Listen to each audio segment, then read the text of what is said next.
ഞങ്ങളുടെ മഞ്ചേരി ഒരു കല്യാണത്തിന് പോയി. തിരിച്ചു വരുന്ന വഴിയാണ് ഈ കാണുന്നത്. വയനാട്ടിലേക്ക് ചുരം വഴി ഇങ്ങനെ കയറി വരികയാണ്. സ്വന്തമായിട്ട് 4 ചുരമുള്ളതിൻ്റെ അഹങ്കാരമായിരിക്കാം. അങ്ങോട്ട് പോകുമ്പോൾ എന്തായാലും ഞങ്ങൾ നാടുകാണി വഴി പോയി. എന്നാൽ ഇങ്ങോട്ട് വരുമ്പോൾ ഇപ്പറുള്ള താമരശ്ശേരി ചുരത്തിൽ കൂടെ വരാമെന്ന് വിചാരിച്ചു.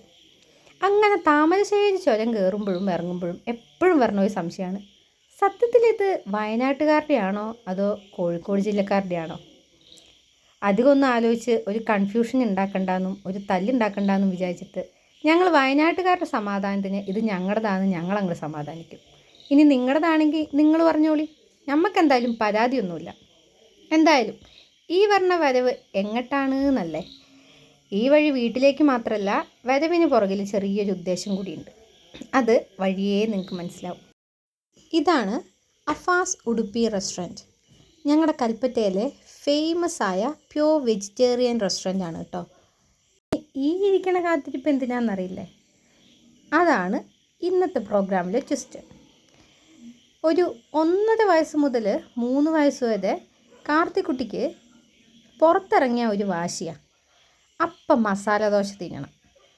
പിന്നെ വളർച്ചയുടെ ഘട്ടത്തിലായിരിക്കാം പല പല സാധനങ്ങൾ തിന്നുന്നതിൻ്റെ ഇടയിൽ മസാല ദോശ എന്ന് പറയുന്ന സാധനം മനസ്സിന്നേ അങ്ങോട്ട് പോയി. ഇന്നതാ ഇങ്ങനെ കിടക്കുമ്പോൾ മൂപ്പര് അപ്പയോട് പറയണം, അപ്പാ എനിക്കൊരു മസാല ദോശ വാങ്ങി തരുമെന്ന്. ആ ആഗ്രഹത്തിന് പുറകിലൊരു കാരണമുണ്ട്. ഞാൻ ആദ്യം പറഞ്ഞല്ലോ അങ്ങോട്ട് പോയത് നാടുകാണി വഴിയാണെന്ന്. തമിഴ്നാടിനടുത്ത് ഒരു റെസ്റ്റോറൻറ്റിൽ കയറിയിട്ട് നല്ല ഉഴുന്നുവട കഴിച്ചു. സത്യത്തിൽ കാശിയും കാർത്തിയും ഉഴുന്നുവട കഴിക്കുന്നത് ഞങ്ങൾ കണ്ടിട്ടേ ഇല്ല കേട്ടോ. അവിടെ കയറി ഉഴുന്നുവട കഴിച്ചപ്പം മൂപ്പർക്ക് എന്തോ ഉഴുന്നുവട ഭയങ്കര ഇഷ്ടപ്പെട്ടു. അങ്ങനെ ഇരുന്ന ഇരിപ്പിൽ 3 ഉഴുന്നുവട 2 പേരും കൂടി അകത്താക്കി. അതിൽ നിന്ന് ഉരുത്തിരിഞ്ഞതാണ് ഇന്നത്തെ മസാല ദോശ തിന്നാനുള്ള ആഗ്രഹം.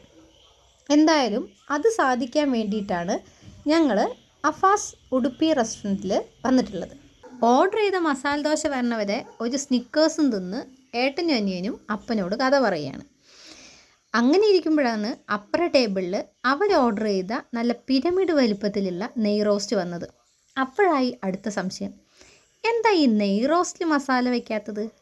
ഉടനടി അപ്പൻ്റെ മറുപടി, മസാല വെച്ചിട്ടുണ്ടെങ്കിൽ അത് മസാല ദോശയാവില്ലടാ. അങ്ങനെ കാത്തിരിപ്പിനൊടുവിൽ നമ്മുടെ കഥാനായകൻ അതാ ടേബിളിലെത്തി. മസാല ദോശ കണ്ടപ്പോൾ ആദ്യം കാശി പറഞ്ഞു എനിക്ക് വേണ്ടാന്ന്. പിന്നെ കാർത്തി അതാ ഒന്ന് തുറന്നു നോക്കി, പിന്നെ ഒന്ന് അടച്ചു നോക്കി, പിന്നെ ഒന്നും നോക്കിയില്ല, നടുക്കുന്നൊരു കഷ്ണം നുള്ളി സൂപ്പർ എന്നൊരു ഡയലോഗ്. സത്യത്തിൽ അവൻ മസാല ദോശ തിന്നണ കണ്ടപ്പം വേണ്ട എന്ന് പറഞ്ഞിരുന്ന എൻ്റെ നെഞ്ചിലും ചെറിയൊരാഗ്രഹം, ഒരെണ്ണം വാങ്ങാമെന്ന്. പക്ഷെ വയറിൽ സ്ഥലമില്ലാത്തത് കൊണ്ടും ബിരിയാണിയുടെ അതിപ്രസരം മൂലവും ഞാൻ എന്തായാലും ഒരു കാപ്പിയിൽ ഒതുക്കി.